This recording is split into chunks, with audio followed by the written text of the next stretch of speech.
They laughed when the widow started hauling stone into the mouth of a dead coal tunnel.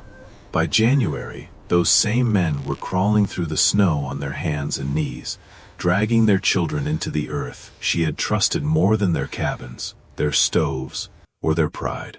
Because 100 feet inside that forgotten shaft, the air was warmer than any fire they had left above. In the winter of 1891, the country outside Bracken Hollow did not feel cursed at first. It felt warned. The valley sat in the Wyoming territory, a hard pocket of settlement cut between low ridges, black spruce, and wind-stripped hills where old prospectors had once chased coal seams and vanished fortunes. The town had been built in the usual frontier faith. Straight walls, thick logs, small windows, iron stoves, wood stacked high enough to look like confidence. And the man who believed in that faith more than anyone was Gideon Pike. Gideon was not the mayor, though people deferred to him as if you were. He laid foundations, raised cabins, measured lot lines, and kept half the valley indebted to him in one form or another. When a roof sagged, they called Gideon. When a chimney smoked backward, they called Gideon. When a man wanted to prove he belonged in Bracken Hollow, he asked Gideon what kind of house would last a Wyoming winter. Gideon always gave the same answer: timber, fire, discipline. Mara Vale lived a mile outside town, where the hillside had already beaten one man's ambition to death. Her husband, Owen, had staked a claim on a dead coal drift carved into the slope by earlier miners. He swore the seam ran deeper, swore the old tunnel had been abandoned by fools, swore one good season would carry them out of debt and into town with money enough for a proper house. Instead, the tunnel gave him nothing but black dust, bad rock, and eventually a collapse that left him half-conscious and fevered. He lived 3 more weeks after they dragged him out. By the time the first October sleet hardened on the grass, Mara was 23, widowed, and left with a thin board shack that leaked heat from every seam. The shack stood downhill from the old tunnel mouth, no more than a hurried rectangle of pine and bad hope. When the wind crossed the ridge at night, the walls sighed like lungs. Frost bloomed on the inside planks. The stove in the corner glowed bravely, but its warmth died a few feet from the iron belly. Gideon rode out to see her in late October. He stayed in the saddle. That told Mara everything before he spoke. "This place won't hold," he said, looking at the shack as if pricing scrap. "Not through a hard winter." Mara stood in the doorway with a shawl pulled tight around her shoulders. She said nothing. "The boards are green. The gaps will widen. You'll burn wood twice as fast as you think. Maybe 3 times. He looked uphill toward the old coal drift. "And that tunnel's no use, except to bury another fool." The words stung, though not because they were cruel. Because they were practical. Practical words carried sharp edges on the frontier. "I can clear the debt," Gideon said. "Come into town. Mrs. Harlan needs hands at the boarding kitchen. There's a cot in the back room. Not pleasant, but alive." Alive. That was what the frontier offered women when it could not offer dignity. Mara looked past him to the dark mouth in the hill. A dead tunnel. A failed marriage. A claim with no future.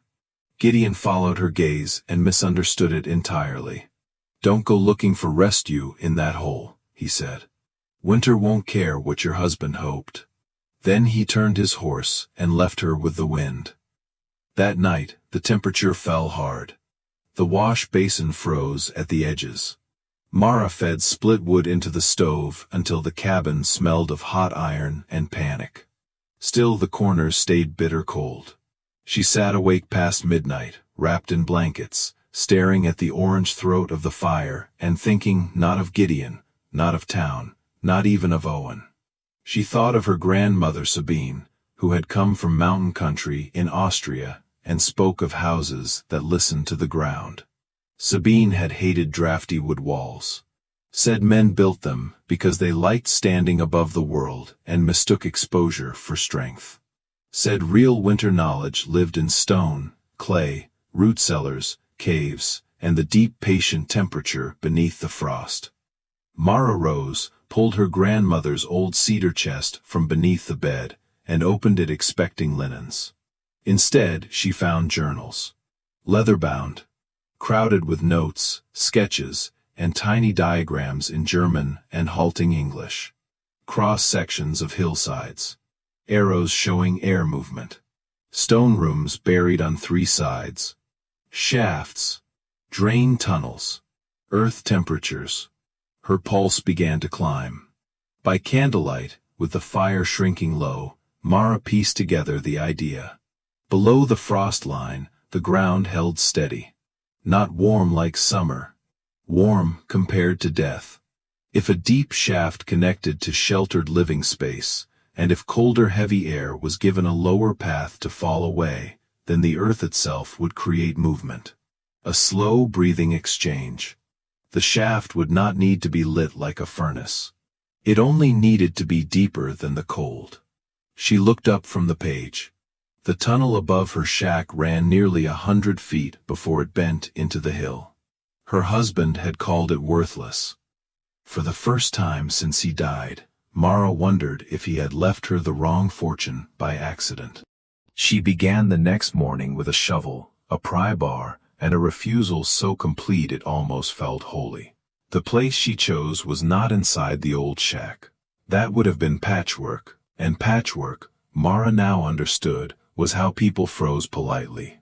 Instead, she marked a rectangle directly below the tunnel mouth on the south-facing slope, where the hill caught the longest weak winter light. If Sabine's notes were right, the room had to be half inside the earth, not fighting the wind, but disappearing from it. The ground had already stiffened with cold. By noon her hands shook from the shock of each strike. Shovel, scrape, breathe, pry, lift, drag. Over and over until the thin skin of topsoil gave way to harder clay and stone. She dug 4 feet down, then deeper at the rear, where the room would lean closer to the tunnel wall. The soil piled around her like graves. By the 3rd day, the first riders slowed to stare. By the 5th, they laughed openly. "What's she building?" One man called from the ridge. Another answered before Mara could. "A burrow." The men laughed like it hurt them not at all. Laughed because people always laugh when someone chooses a survival method they do not understand. Laughed because a widow with a shovel was easier to dismiss than fear. Gideon came once and watched from horseback. He did not insult her this time. He only looked down into the cut she had made and frowned with builder's eyes. "You're wasting strength," he said. Mara kept working. "The first blizzard will fill that pit like a bowl." Still she kept working. "I can still clear your note." That was the nearest he came to kindness. Mara paused then, not to answer him, but to wedge the pry bar beneath a slab of rock and lever it free. When it tipped over into the excavation with a heavy thud, she looked up. "I'm not trying to keep winter out," she said. Gideon's expression shifted, faintly irritated. "That's exactly what a house is for." "No," Mara said. "That's what a box is for." He stared at her as if she had spoken another language. Maybe she had. The stone came from the spoil heaps outside the dead drift, a mound of broken slate, sandstone, and black-veined rock discarded by men who had once dug for fuel and found disappointment. Mara hauled it in a squealing wheelbarrow until the handles carved grooves into her palms. When the wheel hit ruts and dumped its load, she lifted each stone by hand. She built the rear and side walls first, thick and slightly battered inward, with the earth packed hard behind them. Not elegant, not square in the polished town sense, but massive, heavy enough to resist sudden change. The mortar she made from creek clay, straw, ash, and stubbornness, mixed in a trough with boots and bare hands until it clung like cold bread dough. She pressed it into seams, laid another course, and pressed again. At night she slept in the shack and woke to pain so total it felt like a second body lying over her own. Only one person came to help. Nell Mercer, whose husband had frozen 2 winters earlier after falling asleep in a hunting blind, arrived one afternoon carrying broth in a jar and half a loaf of rye bread. She did not ask questions. She did not offer opinions. She just stood beside the pit, looked at the stone walls rising from the earth, and said, "Tell me what to carry." Mara almost cried then. Not because of the bread. Because frontier mercy was usually loud, moralizing, and meant to remind you of debt. Nell's was quiet, useful, respectful. Together they finished the front wall with a narrow door opening and one low window slit, barely larger than a Bible laid sideways. Mara wanted little glass. Glass lost heat. Glass invited the weather to watch. The roof took another week. Short logs were laid across the narrow span. Then brush. Then packed reeds from the creek bank. Then sod flipped grass side down. Then more clay, shaped and smooth so the whole top looked less like a roof than a piece of hillside lowered into place by giant hands. From a distance, the structure seemed unfinished. Or surrendered. That was fine. Pride had poor insulating value. Then came the crucial work. According to Sabine's journals, the main room needed a lower escape for cold air. Without that, the deep tunnel's steady air would have nowhere to pull through. Warmth would sit trapped in theory instead of moving through life. So Mara chose a point 30 feet downslope and started tunneling back toward the floor of her buried room. This labor was worse than all the rest. Not because it was heavier, because it was tighter. She crawled inside with a trowel, a bucket, and a lantern. Dug one arm's length at a time. Pushed spoil behind her with knees and elbows. Shored the sides with stone where the earth wanted to sag. The air in the little tunnel felt stale. Sometimes she backed out trembling, certain the hill would decide she had asked too much of it. But Sabine's sketch lived in her head. Heavy cold air falls. Light earth-tempered air rises. Give one direction, and the other follows. When she finally broke through at floor level inside the room, a small exhale brushed her face from the old cold drift above. Not warm. Not exactly. But alive. And for the first time, Mara believed the hill had answered her. December came down on Bracken Hollow like a sentence. The creek tightened under gray skin. Axe blows echoed from dawn to dark. Every yard in town grew smaller as woodpiles shrank. Chimneys smoked without rest. Dogs curled closer to porches. Horses turned their backs to the north and stood with eyes half closed, as if prayer itself might be enough. Mara moved into the buried room on the 3rd day of December. She carried very little. A cot, a crate of canned peaches, 2 kettles, dried beans, a lantern, Sabine's journals, Owen's wool coat, though she had nearly left it behind. The old shack remained above ground like a discarded skin.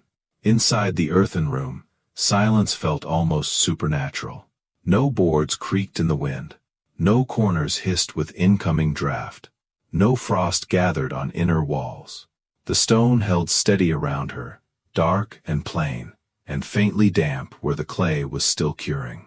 She built only a small cook fire in the tiny hearth she had added near the front wall, and even that seemed excessive after a while. What startled her most was not heat.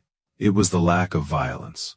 The air entering from the old drift moved softly enough to miss if you stopped paying attention. A patient current, no stronger than breath passing a sleeping child's lips.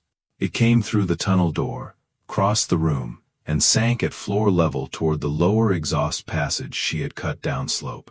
Sabine had been right. The earth did not warm her like flame. It spared her from freezing. And in a Wyoming winter, that difference was the line between inconvenience and death. Soon, word spread that the widow on the hill was still alive. Then word spread that she was comfortable. That second rumor unsettled people much more. Men who had spent years splitting timber and trusting iron did not know what to do with a woman surviving in a dirt-backed stone room on almost no fuel at all. They began inventing explanations that protected their pride. Maybe she had hidden coal. Maybe the old drift gave off some miner's gas. Maybe she was burning furniture. Maybe she was simply too foolish to know she was suffering. Gideon rode past twice that month and slowed both times. The first time he saw steam rise faintly from her cook chimney and looked irritated, as if she had contradicted math. The second time he dismounted. Mara found him touching the front wall with one gloved hand. "Stone sweats," he said. "Sometimes," she answered. He glanced toward the drift entrance hidden behind the berm of earth and laid sod. "You're drawing air from inside the hill." "Yes." "How much wood are you burning?" "For cooking." "That's not what I asked." Mara met his eyes. "Then you already know the answer bothers you." For a moment he looked almost angry. Not at her. At the possibility. He walked the room slowly. Counted thicknesses with his eyes. Noted the half-buried walls, the low roofline, the sheltered orientation. When he crouched near the floor, he felt the faint pull toward the lower vent and looked up sharply. "There's a second tunnel." "Yes." He straightened without another word and left. But Mara could feel his mind staying behind, turning over what his pride did not yet allow him to say aloud. By January, the valley had become a machine for burning wood. Children hauled kindling before breakfast. Women shook frost from blankets indoors. Men cut, stacked, cut again, and still watched their piles sink faster than reason. Then came the strange day. January 15th dawned soft. Not warm in any normal sense. Warm in the wrong sense. The snow on roof edges darkened. The wind died altogether. Even the horses seemed uneasy, tossing their heads and snorting toward the north. Mara stepped outside and felt the air against her face like someone else's skin. Sabine had written of such days. A false mercy before a killing front. A hush that belonged not to peace, but to timing. Mara spent the morning sealing every seam she could find. She checked stores. Brought in the last split wood for cooking. Cleared the lower vent outlet with a shovel so drifting snow would not choke it. Then she barred the door and waited. In town, people relaxed. Children played outside hatless for an hour. Men joked that the worst had passed. Gideon himself supervised the delivery of lumber to a new lean-to, and reportedly took off his coat while working. At noon the northwestern sky bruised. By 12:30, the bruise had become a wall. By 1, the wall hit. The temperature fell so fast it felt like the world had been dropped into deep water. Wind crashed into the valley with a force that bent fence rails and lifted loose hay in spinning sheets. Snow did not fall. It attacked sideways. Within minutes, Bracken Hollow disappeared inside a white roar. Mara sat in her buried room and listened. The storm threw itself at the hillside above her.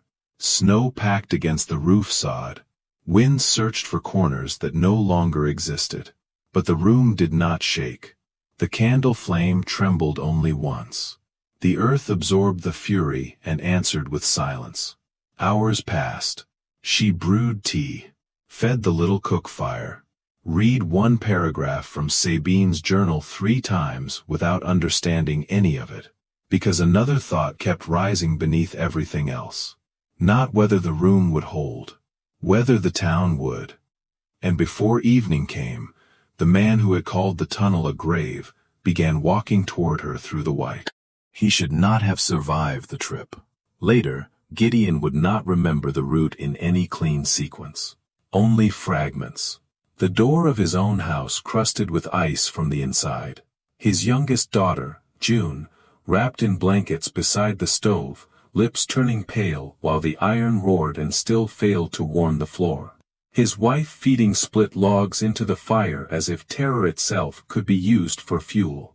Snow smoking through the window frames. The western wall leaking cold like a wound. The cabin he had built with his own hands had become a trap that demanded constant sacrifice and gave less back each hour. He knew the numbers. Knew how much would remain. Knew how fast they were burning it. Knew what that arithmetic became if the blizzard lasted through the night. For the first time in his adult life, Gideon Pike looked at one of his own houses and thought a word he had once used for Mara's shack. Coffin. He tied a rope to his porch post before stepping out. Not because he thought he would surely return, because a builder in terror still makes line and measure where he can. The storm hit him like a swung door. Breath froze in his beard. Snow blinded him at once. He leaned into it, boots vanishing to the knee, then the thigh, as drifts shifted under him like living things. The distance to Mara's hillside had never seemed far before. In the blizzard it became abstract. He moved by angle, memory, and desperation. Twice he fell full length. Once he struck a buried fence and nearly lost the rope. Once he became convinced he had drifted south and was walking toward open country where men were found in spring stiff as cut wood. Then his shin hit stone. Low. Rounded. Snow-caked. He dropped to his knees and clawed along the surface until his hand found the stub of a chimney. Not hot. Not visibly smoking. His heart sank so hard it almost emptied him. Then he saw the faintest thread rising from it. Not smoke. Steam. He crawled along the mound, found the drift-packed doorway, and beat at it with numb fists. The door opened inward. Warmth did not strike him like a stove blast, it wrapped around him slowly, shockingly, as he fell inside. The silence came next. Outside there had been nothing but violence. Inside there was clay, candlelight, and the small private sounds of human life. A kettle whispering. Fabric shifting. The delicate click of a cup set on wood. Mara stood from her table. She wore no coat. No gloves. No expression of triumph. Just stillness. Gideon pulled the scarf from his face and stared at the room as if his eyes had stopped knowing how to name things. The thick walls. The low ceiling matted with roots above the timbers. The tunnel door behind the room. The near-invisible drift of air across his cheek. He was a man who understood houses through force. This was not force. This was arrangement. Physics made humble. A life held together by obedience to reality rather than defiance of it. How? He whispered. Mara looked at him for one long second, then asked, "How many are freezing?" The question broke something in him. Not because it accused him, because it did not. "My family," he said. "June's not right. The Harper boys, the Millers. Half the West Row if there would went as fast as mine." Mara reached for the lantern. "Then don't stand here learning," she said. "Go bring them." He blinked at her. "You'd let." "Yes. There may be a dozen." "Then move." He almost said there was not enough room. But even as the thought rose, he looked around and understood she had already made the calculation a better person would make. Crowded alive was still alive. Gideon stumbled back out, followed his rope home, and then began the work he had never imagined doing. He knocked on doors and shouted into the storm. "Come to the hill." People thought him mad at first. Then they saw his face. One by one, families tied themselves into line. Rope around wrists, hands on shoulders. Children passed from arm to arm through white blindness. An old man dragged on a sled. A mother with 2 babies bundled beneath one coat. Mel Mercer leading 3 half-frozen boys that were not even hers. When they reached Mara's buried room, each new arrival came in shaking, disoriented, and ashamed to be saved in a place they had mocked. They crowded the walls, sat knee to knee on the floor, laid children nearest the center. Condensation dampened coats and scarves. The room filled with the smell of wet wool, leather, fear, and thawing skin. No one cared. Because it was warm. Not luxurious. Not easy. But warmer than any cabin left above. For 2 days the storm sealed them under the hill. Mara rationed hot water and tea. Gideon fed the tiny cook fire with wood from his own emergency sack and watched, almost delirious, as a few sticks did what whole stacks had failed to do in town once the earth itself joined the effort. People began to notice the details. The way the room never gusted. The way coal drained near the floor vent. The way the drift door to the old tunnel exhaled its steady breath hour after hour. The way the stone walls felt cool to the hand yet merciful compared to death outside. June Pike's fever eased by the second morning. And sometime in that cramped underground stillness, Bracken Hollow learned the most humiliating lesson a frontier town can learn. The woman they had mistaken for weak had simply understood more than they did. When the blizzard finally passed, the world above looked less inhabited than abandoned. Drifts buried fences to the top rail, sheds leaned sideways under white weight. One wagon had vanished almost completely, except for the curved top of a wheel. The cabins of Bracken Hollow stood where they always had, but now they looked strangely temporary, like crates left behind after a failed delivery. The survivors came out of the buried room one at a time, squinting at the brutal blue light that follows great storms. Some stared back at Mara's house as if seeing it for the first time. Not as a burrow, not as an embarrassment, as a fact. A fact the hill had been telling them all along. 3 people in the valley had not made it through the blizzard. 2 men lost between barn and woodlot. 1 elderly woman found in bed beneath 7 blankets after her stovepipe iced over. The losses settled over Bracken Hollow with the numb heaviness that frontier people often mistook for acceptance. But beneath that grief moved another feeling. Reckoning. By noon, Gideon walked to the center of town and rang the iron brake shoe they used to gather people in emergencies. The survivors came slowly, wrapped in coats, faces raw with windburn and fatigue. Mara almost did not go. Nell convinced her. "You should hear it," Nell said. "Hear what?" "The sound a man makes when pride finally costs too much." So Mara stood at the back of the gathering, while Gideon Pike faced the town in the brittle cold. He looked older than he had a week earlier. Not bent, just emptied of something false. "I built most of your houses," he said. "And I told you they were the right answer. Because they were the only answer I trusted." No one interrupted. "I judged one woman's way of living by my own habits, my own work, and my own vanity." He swallowed once. "And when the storm came, it was my house that failed first in all the ways that mattered." He turned then and pointed toward the hill where Mara's home sat half-hidden beneath snow and sod. "I called that place a grave." The words carried clean in the frozen air. "I was wrong. It was the only honest shelter in this valley.